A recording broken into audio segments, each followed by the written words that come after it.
Now, the second of our Bible studies, we're looking at the topic of how Satan attacks believers, and we're going to use the same pattern and format for all of these particular 4 studies we're doing. So we're kind of started out with how Satan attacked Joshua the high priest in the book of Zechariah. And we're going to be showing you, of course, in these next 4 lectures here, Bible studies, the different ways in the Bible that Satan attacks believers. Now, years ago, there was a lot of unsound teaching that we see on the internet and in books, so you have to be careful. You don't want to get something that's unsound, because there's an awful lot of that going around. Just because somebody posts something on Facebook or YouTube or any social media, it doesn't mean it's inspired of God. Let's remember that.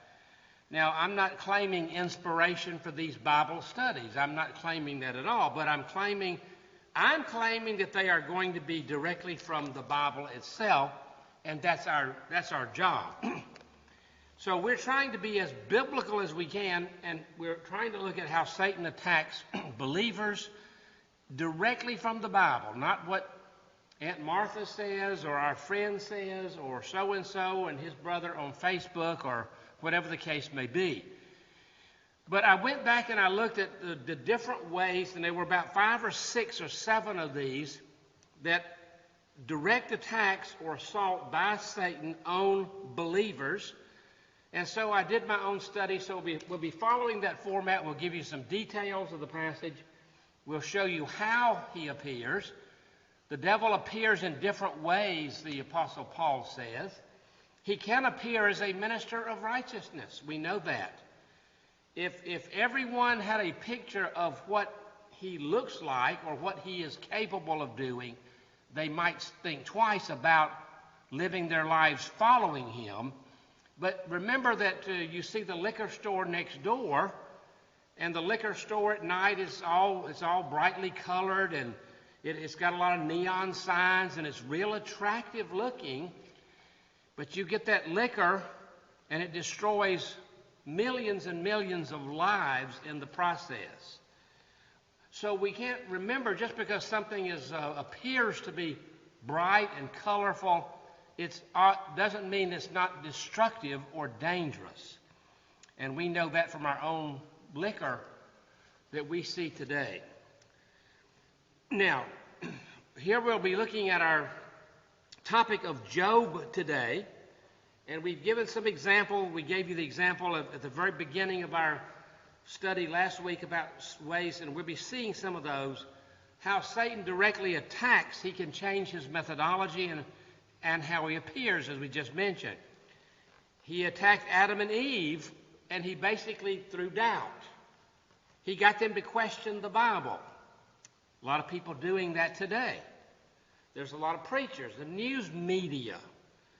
They're the ones that attack Bible-believing Christians more than anybody else. Job was accused, and we're going to see that today. He was accused and afflicted physically. Joshua the high priest was accused by Satan. He was accused because Israel was guilty. Israel was dirty, and Israel was filthy. And he showed that to God. He said, God, these are your people, but they're filthy.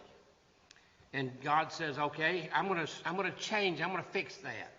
I'm going to all of a sudden give them clean clothes to wear. No more accusation. It's gone. So he accused Joshua the high priest. He accuses me and you, but God gives us a change of garments. It's called righteousness, imputed righteousness. That's how you defeat him. That's how Joshua and Israel defeated him. Jesus, we're going to show you in a minute, he attacked by getting him to doubt the Word of God, the will of God. And there are many people today that do that. Paul, the apostle, Satan attacked him through people. Are there any people attacking you? Is that possible? Is it possible that some of your opponents would be people. Could Aunt Martha, could Uncle Joe, could they be enemies of the gospel? Could they attack you? Could Satan use them to attack you? What about parents? What about children? And then we'll see, of course, how Israel was attacked and how they overcame him. So all of these examples we'll be looking at are how Satan attacks believers. So let's pray and ask God to bless us. Lord, we thank you for this day, and we thank you for the privilege of being able to stand here. We hope it will be helpful to other Christians and other believers as we do these videos and Bible studies. We ask, God, that you'd bless those who are out there that maybe are under attack of some way or the other. But we ask that you'd be with us, those listening, be with me, that I say the things that are biblically true and correct. And we just ask all this in the name of Christ as we study his word. In Christ's name, amen. Now, we're studying the book of Job today, and every one of our 4 studies of the Bible studies will be following this pattern here. So this is a pattern we'll be looking at so that you'll know where I'm going. We'll look at the details of the passage, and we'll look at Job chapter 1 and some parts of chapter 2. We'll see how Satan appears, and he appears differently in all of these different scenarios. And we'll see his methodology. How does he attack people? In every one of these cases are different. And when I was studying that, and I think I got some of this from Warren Wiersbe's book, The Strategy of Satan, very good little book. Some of the methods here I got from, we're doing this today. Satan, his person and power, how Satan attacks the promised seed all the way through the Old Testament, and that will be interesting. There are plenty more, and I just picked these because I refer to them. But let's look at the book of Job, and we'll see the, first of all, introduction here about the book of Job. At some point or another, everybody identifies with Job. Even though most people probably never experienced the physical suffering that he did, almost everybody identifies with Job in one way or another because we're dealing with suffering. We're identifying with suffering. I've asked many of my students in the past in class, how many of you feel like Job today? Every hand shot up. They weren't going to be suffering physically. They were going to be taking a test or whatever. They weren't going to be suffering. But every one of them's hand in the room, the whole room, every one of them's hand shot up. I've been suffering like Job, when they have not. But, sometimes students exaggerate. We all do that. And they exaggerate greatly. But yet, many students, many people identify some way or other with Job. Now, we know that Job is known, to be one who suffered physically. He suffered. So we associate suffering with Job. Any kind of suffering. But really, that's not the case with Job. It wasn't any kind of suffering. It was physical suffering as well. A physical assault by Satan himself. Other attacks, as we see in our studies here, are mental attacks, for example, religious attacks, psychological attacks.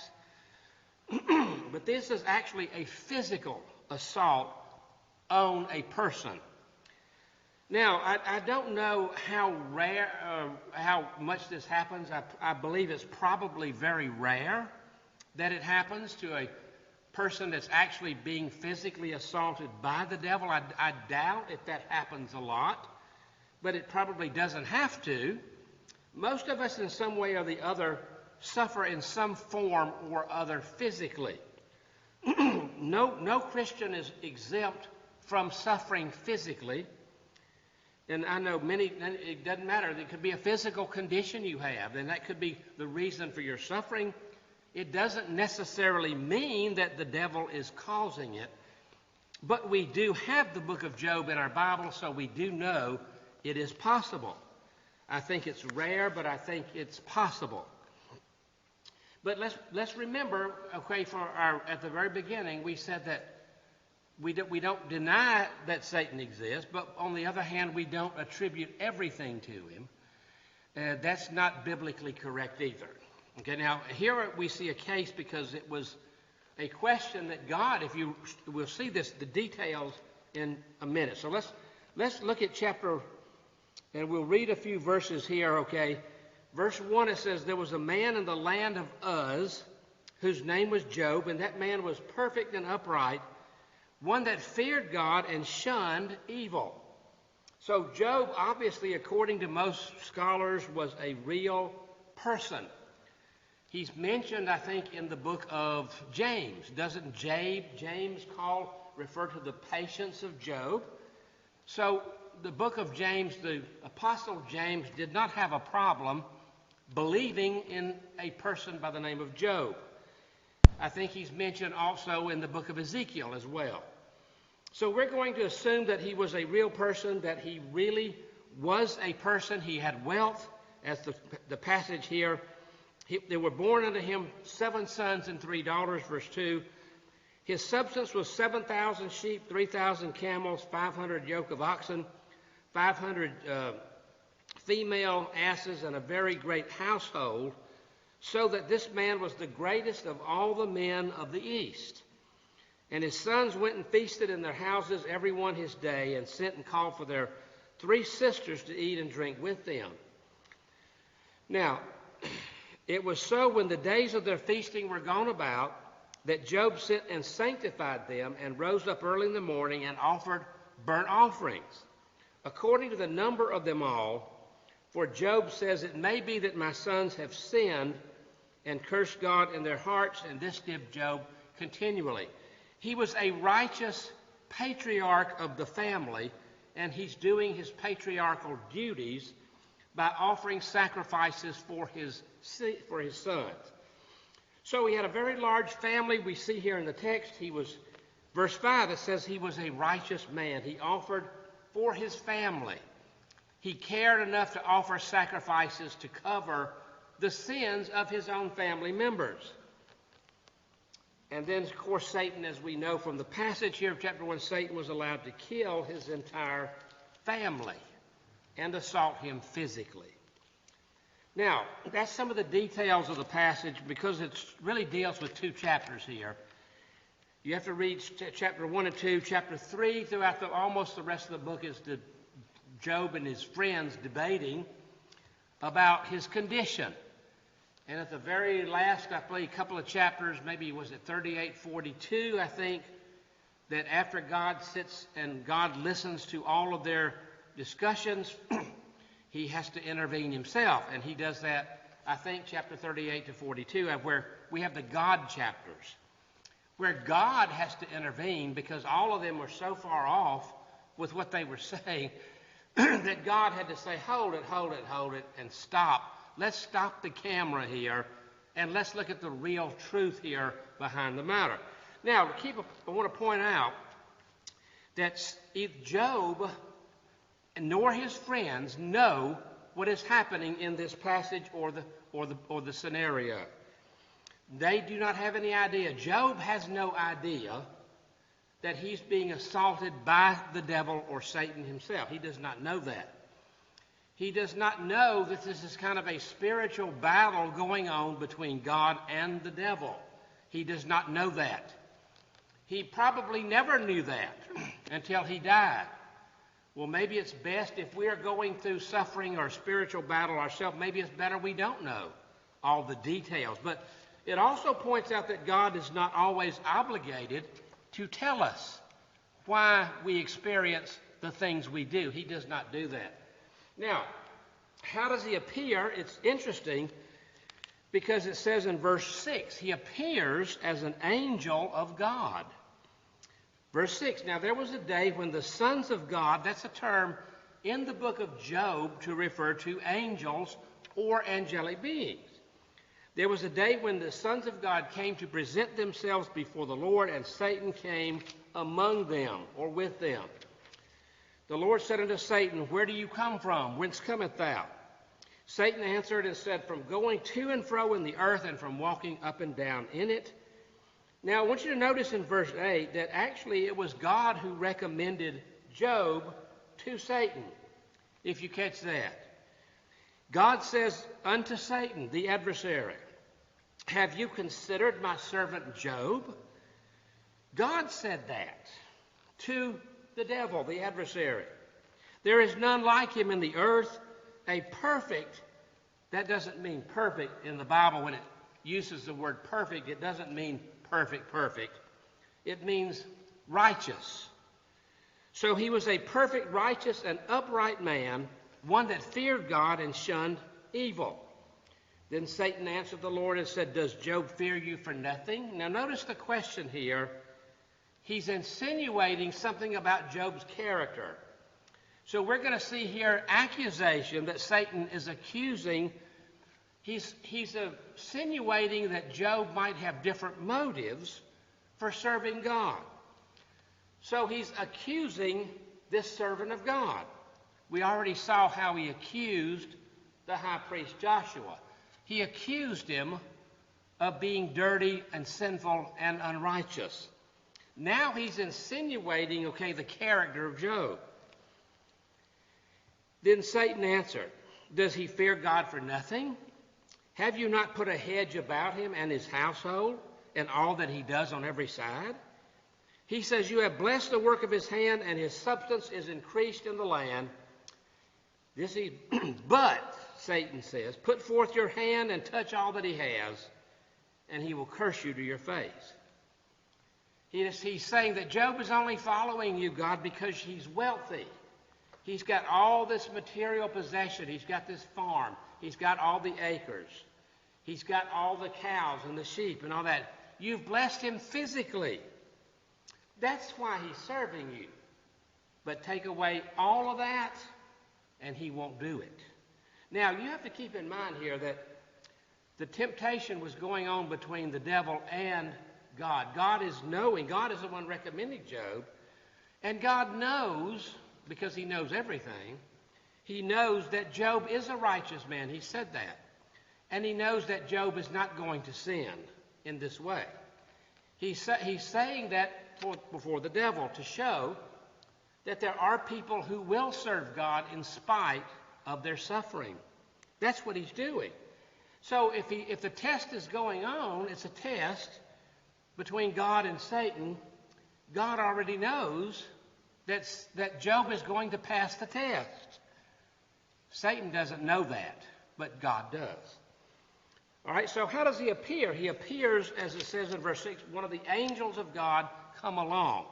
It's possible that he was on the council of God, but he appears with them. He appears with other angels, and he just snuck in. But it also tells us, as verse 12 of Revelation 12 also, it says he obviously has access to God. That is one thing we do know from these passages, that Satan does have access to God directly. And he appears in these examples here that we just mentioned, Zechariah, the high priest, Joshua the high priest in Zechariah 3, and he appears, Revelation 12, he appears before God, and now he appears with the other angels in the presence of God. And as we know, God asks him, verse 7, where do you come from? Where are you coming from? He says, walking to and fro in the earth and up and down. That's kind of like a symbolic reference there to possession or ownership. Okay?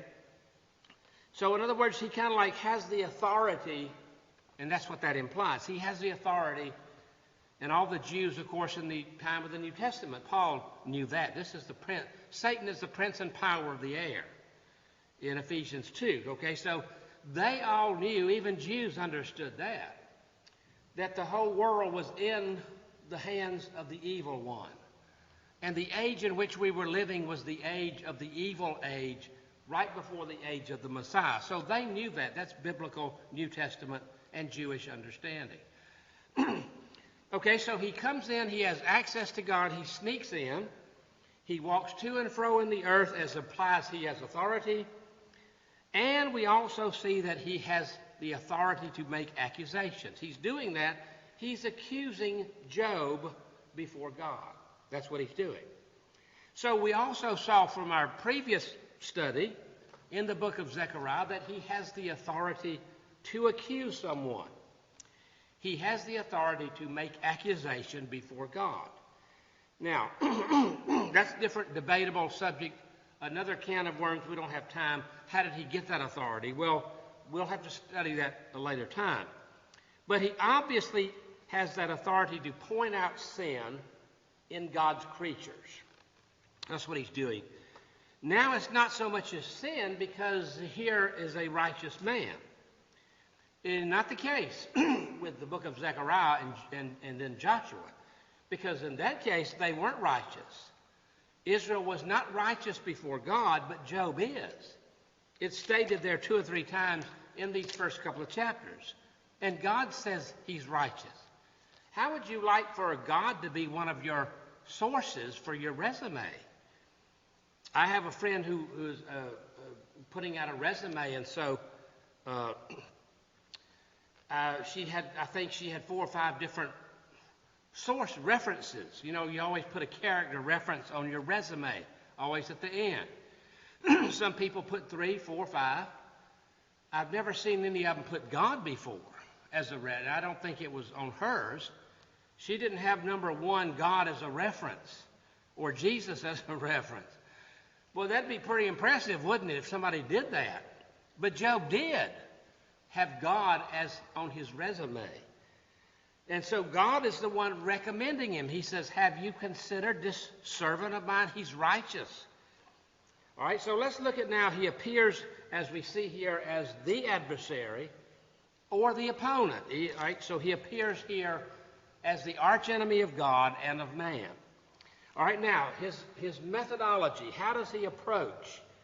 What methodology does he use in attacking Job? Well, there's 2, as we've already pointed out. One is accusation. He's accusing Job of, he's insinuating, as we've already shown. And then physical suffering. All right? So here's approach and methodology. Here are 2 ways that he attacked Job. All right, the first is accusation. And that accusation leads to a physical assault on Job. All right, he accuses, now here's the first accusation. We've already looked at that. The first accusation is number 1, verses 6 to 22. He says that Job is only serving God because of what he gets out of it. He's blessed physically, materially, and you take away his money and he won't serve you. All right, so that's the first accusation. Okay, Job is only serving you because he's wealthy. He's got food, he's got everything. He's got sheep, he's got goats, he's got cows, he's got a farm, he's got land. He owns half of it. He says, and he's only serving you, God, because you blessed him that way.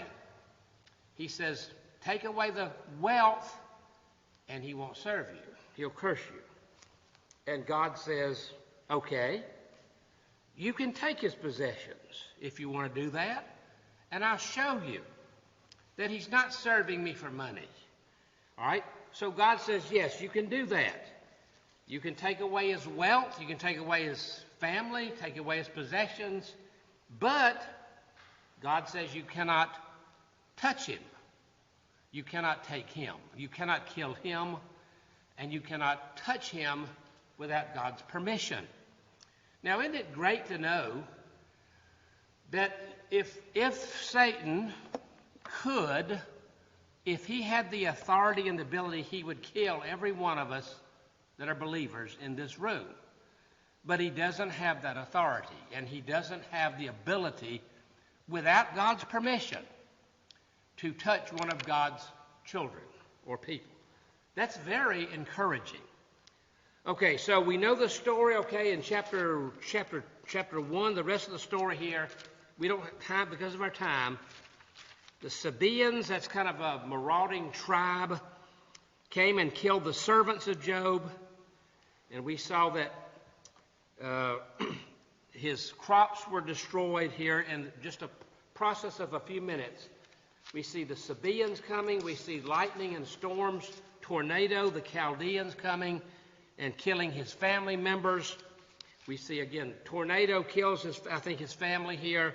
We see those marauding tribes also killing his servants and killing killing animals, etc. So all those things he loses in just a few minutes after Satan attacks those things and takes them away. All right? But notice something interesting here. He's lost everything in just a few minutes. I guess when it rains, it pours. And so that literally happened here in this passage in this man, where he literally lost almost everything he had. Verse 20, then Job arose and tore his mantle and clothes, shaved his head, fell down upon the ground and worshipped. And he said, naked I came from my mother's womb, naked I will return. The Lord has given and the Lord has taken away. Blessed be the name of the Lord. Now in verse 22 it says, in all of this, Job sinned not, nor did he charge God foolishly. Okay, first accusation, false.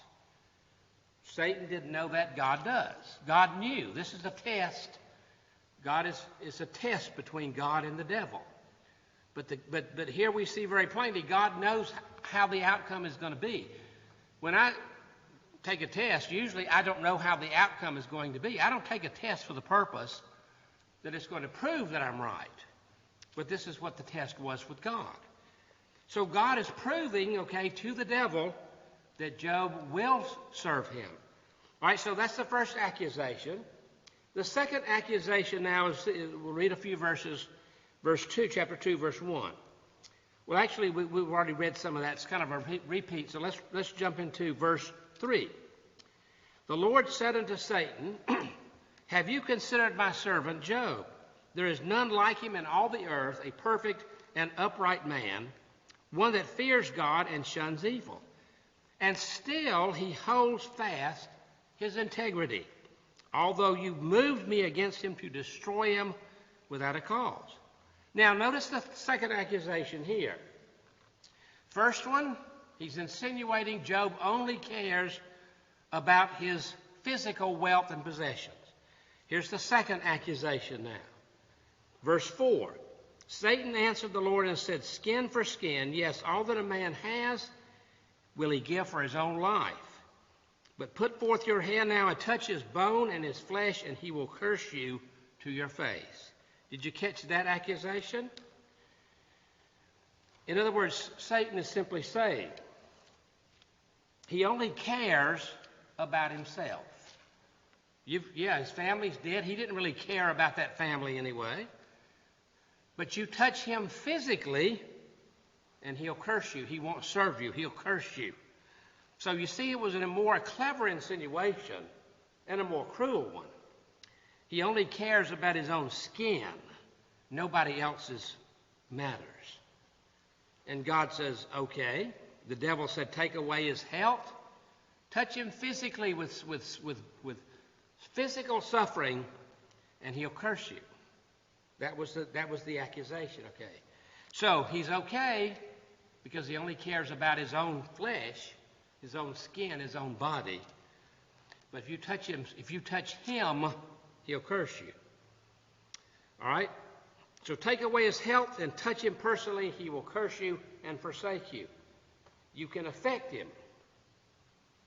And God says, okay, you can afflict him, but you can't take his life. You can touch him, you can do that, but you cannot kill him. You cannot take his life.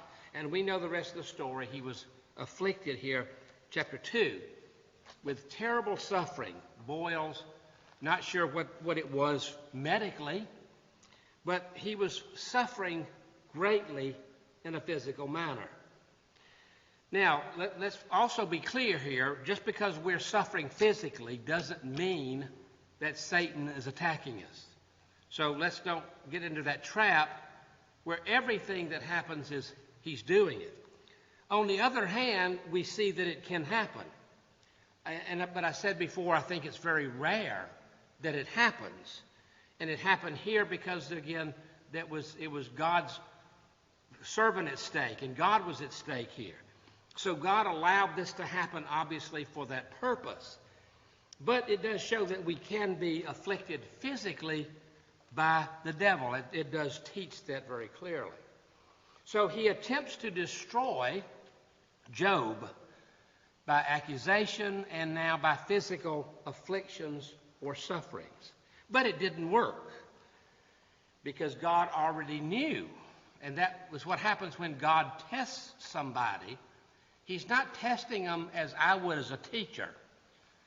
I take a student, I give a student a test, and I say, how'd you do on it? Did you pass it? Did you fail it? Well, I don't know how they're going to do. That's why I'm testing them. But God already knew, in Job's case, how he was going to pass the test. Not fail it, he passed it. He passed it with flying colors. Now, how did Job overcome the devil? All right, very clearly. How do we have victory? How do you overcome the devil here? Well, first of all, let me point out that Job was already righteous before this happened. And that's why God said he's a righteous man. So he was already righteous, kind of like we are. Just like Israel was righteous when God changed their clothing, okay? But yet he was a righteous man already. And the testing proves that he's righteous. That's the purpose for God testing him. And the other way he overcomes the devil is by faith in the will of God. Faith in the will of God. He overcomes the devil by faith in God's will. So therefore it must have been God's will for him to suffer as he did. Now, in that particular culture, let me make it point out here that it's very much like ours today. If you, in the mind of the average person of that day, and probably ours, if a person was a believer or righteous, a person, a Christian, or a person of faith, then you were assumed if they were righteous, they would be blessed. So it's kind of like righteousness equals blessing. And that's the way people thought. And on the other hand, evil or sin equals judgment or affliction or suffering. So in the thinking of the person of that day, and very much today, righteous living equals blessing. Sin, evil, wickedness equals judgment, suffering, tragedy, calamity. What had happened here is that was reversed. And now Job's a righteous man, but yet he's suffering. That's something that can't happen. In the world and the thinking of that day, can't happen. So something must be wrong with Job. That's what his friends are debating. Job, you sinned. He said, you must have sinned. He said, I haven't. You must have. Because people don't suffer unless they're evil. But Job is righteous, and he's suffering. But Job had faith in the will of God. No matter what the circumstances that he was in, his suffering physically, he never understood why he was suffering. And he didn't hold this against God. We see that very plainly here. He didn't understand, but he never accused that God was treating him, in an evil manner. So he reconciled himself to the will of God. So that's how he overcame the devil. The will of God. He must have been in that condition because God allowed that to happen. Now, let's keep in mind, we see in verse 21 and 22, it says, Job did not charge God or accuse God. Did you catch that? He didn't accuse him. Satan is accusing Job, but Job does not accuse God. Very important to point out. Chapter 2, verse 10, it says, in all these things, Job did not sin with his mouth or lips. So therefore, he did not accuse God of injustice or sin or wrongdoing, even though he was suffering, and no, he did not sin against God, and he did not curse God. He submitted to the sovereign will and purpose of God. And that's what we have to do as believers. Now, in way of conclusion here, several things we've learned from this passage: that Satan cannot act without God's permission. That's very clear. If he could, he would kill every one of us in this room, every one of us that are listening, every believer. He could do it, but he cannot do that. He does not have that authority. He is not omnipotent and omnipresent. He is not everywhere, and we do not need to fear him physically. And then, of course, we have to keep in mind that physical suffering is not always brought on by Satan, but it can be.